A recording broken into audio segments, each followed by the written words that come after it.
Hi guys, in today's tutorial we're going to talk about how to create your first function. Functions are really useful when you need to keep doing some kind of routine again and again. Instead of typing up the routine every single time you want to do it, you can just make a function. So the functions are really easy to make, and I'll show you just the basics of how to make your first one. So we're going to say def, D-E-F, and then we're going to call this my first function.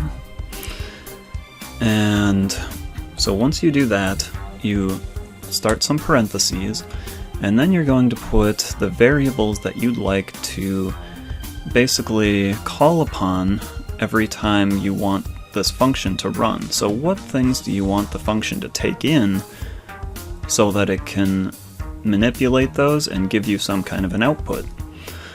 So we're going to just make two variables called x and y. So then you finish with a colon, go to the next line, and we're just going to make a variable z that equals x plus y.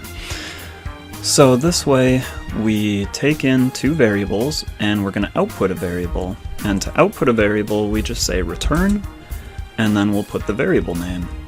So now when we want to run this function, we say my first function. See, it shows up there in the autocomplete, which is really nice. So if we want to add together 5 and 7, this is all we need to do, and it's going to return z. So what we're going to do is set that equal to a variable. Let's call this sum of function.